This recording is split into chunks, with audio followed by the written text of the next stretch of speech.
तो supreme court ने आखिरकार सुशांत सिंह राजपूत की मौत का मामला जांच के लिए सीबीआई को सौंप दिया। इस केस में न बिहार पुलिस को मुंबई पुलिस पर भरोसा था, न महाराष्ट्र सरकार को बिहार सरकार पर। दोनों ही तरफ से राजनीतिक दबाव की बात बार बार सामने आ रही थी। बिहार के मुख्यमंत्री नीतीश कुमार ने साफ कहा कि इस मामले को चुनाव के नजरिए से देखना गलत है, मगर सुशांत केस पॉलिटिकल थ्रिलर बन ही गया। खुद बिहार के डीजीपी का कहना है कि ऐसे ट्विस्ट और टर्न वाला केस उन्होंने अपने पूरे पुलिस जीवन में नहीं देखा, जिसमें पॉलिटिक्स भी शामिल है।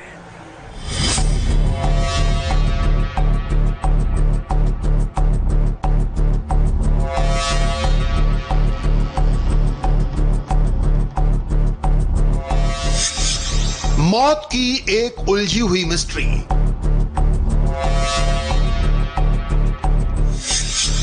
कैसे बन जाती है पॉलिटिकल थ्रिलर। महाराष्ट्र राज्य का इस तरह से बदनामी करना ठीक नहीं है। सर्वोच्च न्यायालय ने निर्णय दिया है, तब राजनीतिक बात करना उचित नहीं है। एक सुसाइड का इन्वेस्टिगेशन कैसे बन जाता है पॉलिटिकल थिएटर, जहां मौजूद है सब, मिस्ट्री से लेकर थ्रिलर तक।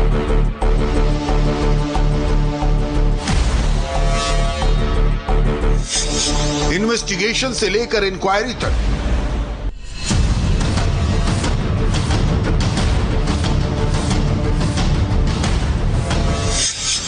पुलिस अफसर से लेकर नेता तक। ये बहुत बड़ा फैसला है, ऐतिहासिक फैसला है।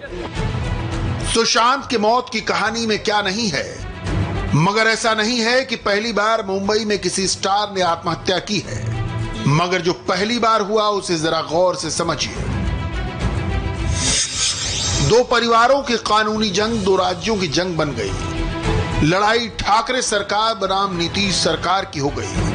बिहार और महाराष्ट्र के मुख्यमंत्री राजनीतिक जंग में उलझ गए। Shiv Sena, Congress, BJP, JDU, NCP, RJD, LJP सब मैदान में आ गए।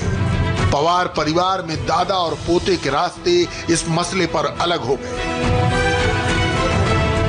जी हां, जिस ठाकरे परिवार के सिर पर शरद पवार का हाथ है, उन्हीं के पोते और अजित दादा पवार के बेटे पार्थ पवार ने इस फैसले के बाद कहा, सत्यमेव जयते। देश के तमाम बड़े वकील अदालती अखाड़े में थे। श्याम दीवान जो रिया की ओर से पेश हुए, बिहार सरकार के वकील मनिंदर सिंह, विकास सिंह सुशांत के पिता के वकील, अभिषेक मनु सिंघवी महाराष्ट्र सरकार के वकील और तुषार मेहता केंद्र सरकार के वकील। सरकार से लेकर मातोश्री तक के प्रवक्ता हैं संजय राउत।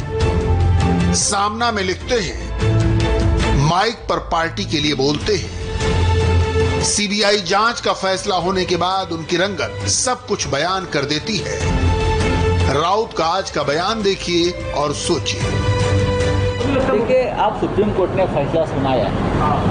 अब इस लीगल प्रोसीडिंग के बारे में जो व्यक्ति सरकार में नहीं है, उसने मत व्यक्त करना ठीक नहीं है। जो कानून के जानकार सरकार में बैठे हैं, या मुंबई पुलिस के कमिश्नर हैं, या हमारे एडवोकेट जनरल साहब हैं, वो इसके ऊपर बात कर सकते हैं। संजय राउत ने हिचकते बोला, मीडिया के सवाल पर खेल गए, मगर वो कहना क्या चाहते थे, मैसेज क्या देना चाहते थे, ये सब कुछ उनके बयान की बिटवीन द लाइन से साफ था। हम कुछ नहीं कहेंगे, आप खुद सुनिए राउत साहब जो बोल रहे हैं।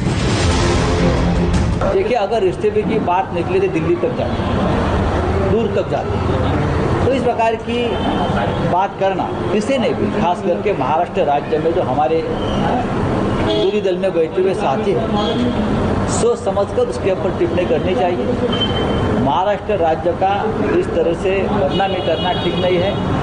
हमारे राज्य का शासन, प्रशासन, गृह मंत्रालय, न्याय व्यवस्था हमेशा इस देश में सर्वोच्च पर रही।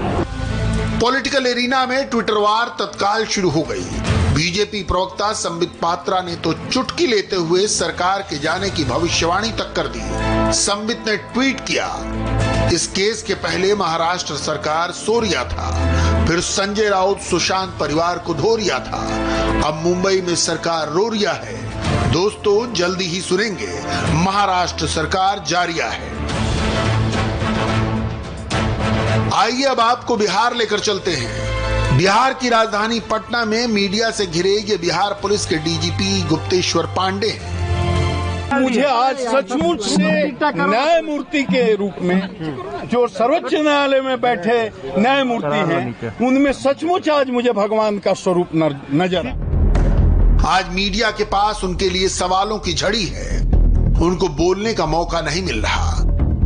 दरअसल सुशांत की मौत की मिस्ट्री की जांच का सीबीआई के पास जाना गुप्तेश्वर पांडे के लिए निजी कामयाबी है।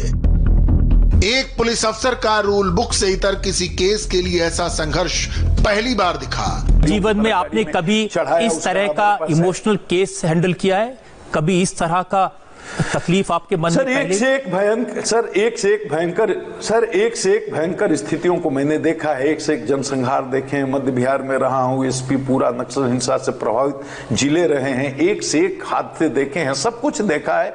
लेकिन जो ट्विस्ट टर्न, जो मिस्ट्री इस केस में देखी, मेरे जीवन का ये पहला अनुभव है। 33-34 साल के सर्विस करियर में मैंने इतना रहस्यमय केस नहीं देखा, इतने ट्विस्ट, इतने टर्न, इसका इतना पॉलिटिकल और मैं तो सीधा आदमी हूं, इमोशनल आदमी हूं, गरीब का बेटा हूं, गांव से आता हूं, किसान का बेटा हूं। मुझे तो यहां जनता का डीजीपी बोलते हैं। मैं तो इसी स्टाइल में 33-34 साल नौकरी करता रह गया।